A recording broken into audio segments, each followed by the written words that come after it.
අපි අද කතා කරන්න යන්නේ ගොඩක් දෙනෙක්ට තියෙන ඒත් කතා නොකරන හිතට පොඩි අමුතු හැඟීමක් දෙන දෙයක් ගැන. අපි ඒකට කියනවා පැනික් වෙන එක. නැත්නම් පැනික් ඇටැක් කියලා. ඉතින් අද අපි කතා කරමු මේ පැනික් ඇටැක් ගැන. සමහර විට ඔයා මේ වීඩියෝ එක බලන්න ඇත්තේ මේ හැඟීම ඔයාටත් දැනෙන නිසා වෙන්න ඇති. නැත්නම් ඔයාගේ යාළුවෙක්ට, ගෙදර කෙනෙක්ට මේ ප්‍රශ්නේ තියෙන නිසා වෙන්න ඇති. කොහොම වුණත් මතක තියාගන්න මේක ඔයාට විතරක් තියෙන ප්‍රශ්නයක් නෙවෙයි. මේක ගොඩක් වෙලාවට ගොඩක් දෙනෙක්ට තියෙනවා. ඒත් ලැජ්ජාවට කවුරුත් එළියට කියන්නේ නැහැ. ඉතින් අපි අද මේ ගැන කතා කරමු. ඇත්තටම මොකක්ද මේ පැනික් වෙනවා කියන්නේ? මෙහෙම හිතන්නකෝ. ඔයා පොඩි දරුවෙක් කාලේ බය වුණාම හරි වේගෙන් දුවනවා. ඒ වෙලාවට ඔයාගේ හදවත වේගෙන් ගැහෙනවා, හුස්ම ගන්න අමාරු වෙනවා, අතපය වෙවුලනවා. පැනික් වෙන එකත් ඒ වගේ. මේක මොළයේ සිදුවෙන ස්වභාවික ප්‍රතික්‍රියාවක්. අනතුරක් දැනෙනකොට ඒකට මුහුණ දෙන්න ශරීරය සූදානම් කරන එක තමයි මෙතන වෙන්නේ. ඒත් සමහර වෙලාවට අනතුරක් නැති වෙලාවටත් මේ වගේ හැඟීමක් ඇති වෙන්න පුළුවන්.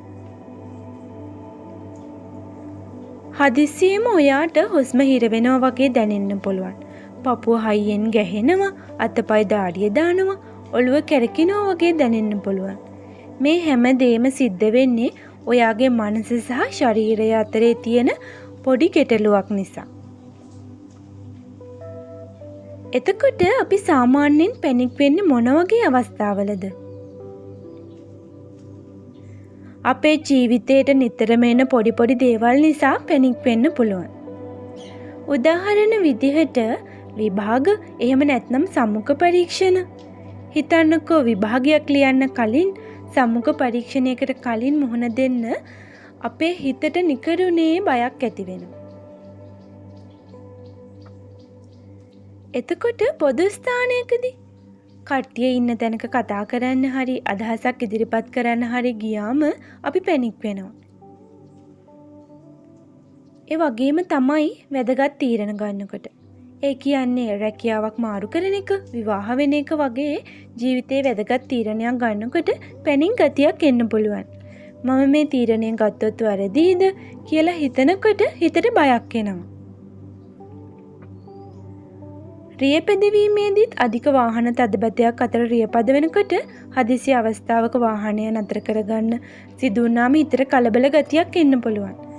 මෙන්න මේ වගේ අවස්ථාවලදී ඔයාට පැනික් ගතියක් දැනෙනවා නම් ඒක සාමාන්‍ය දෙයක්. දැන් අපි බලමු මේ පැනික් වීම පාලනය කරගන්න පුළුවන් ලේසි ක්‍රම ටිකක්. පළවෙනි එක තමයි ගැඹුරු හුස්ම ගැනීමේ ව්‍යායාම. ඔයාට පැනික් ගතියක් එනවා වගේ දැනුණොත් ඇස් පියාගෙන හෙමින් හුස්ම ටිකක් ඇතුළට අරගෙන තප්පර 4ක් විතර තියාගෙන හෙමින් මුඛයෙන් පිට කරන්න. මේක කිහිප වතාවක් කරන්න. මේකෙන් ඔයාගේ ස්නායු පද්ධතිය සංසුන් වෙනවා. ඊළඟ ක්‍රමය තමයි 5 4 3 2 1 ක්‍රමය. මේක පැනික් එක පාලනය කරගන්න හරිම හොඳ ක්‍රමයක්.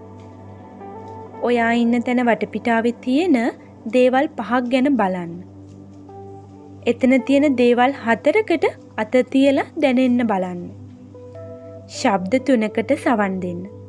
සුවඳ 2ක් දැනෙන්න බලන්න. රස 1ක් දැනෙන්න බලන්න. මේකෙන් ඔයාගේ අවධානය බීතියෙන් වෙනත් පැත්තකට අරගෙන යනවා. ඒ වගේම ඔයාට පුළුවන් ධනාත්මක සිතුවිලි ඔයාගේ හිතට කියන්න.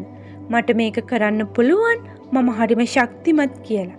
මේ වගේ සිතුවිලි වලින් ඔයාගේ ආත්ම විශ්වාසය වැඩි වෙනවා. ඒ වගේම යථාර්ථය පිළිගන්න එකත් හොඳ ක්‍රමයක්. ඔයාට පැනික් ඇටැක් එකක් ආවම අනේ දැන් මම මැරෙයි කියලා හිතෙන්න පුළුවන්. ඒත් ඇත්තටම එහෙම වෙන්නේ නැහැ.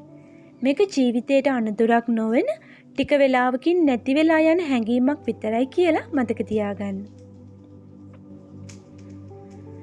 ඒ වගේම ඔයාට පුළුවන් උදව් ඉල්ලන්න. සමහර වෙලාවට අපිට තනියම මේ දේවල් පාලනය කරගන්න අමාරු වෙන්න පුළුවන්. එහෙම වෙලාවට ඔයාගේ යාළුවෙක්ට, පවුලේ කෙනෙක්ට හරි විශ්වාස කරන කෙනෙක්ට කතා කරලා ඔයාට දැනෙන දේ කියන්න. මේක ලැජ්ජා වෙන්න ඕන දෙයක් නෙවෙයි. ඔයාට උදව් අවශ්‍ය නම් වෘත්තීය උපදේශකවරයෙක්ගේ උදව් ගන්නත් පසුබට වෙන්න එපා. මතක තියාගන්න. පැනික් වෙන එක කියන්නේ ඔයාගේ දුර්වලකමක් නෙවෙයි. ඒක අපේ ජීවිතේ සාමාන්‍ය දෙයක්. මේක ටිකක් කල් යනකොට පුහුණුවෙන් පාලනය කරගන්න පුළුවන්. ඔයාට ඒක කරන්න පුළුවන්. ඔයා තනි වෙලා නැහැ. අපි හැමෝම ඔයත් එක්ක ඉන්නවා.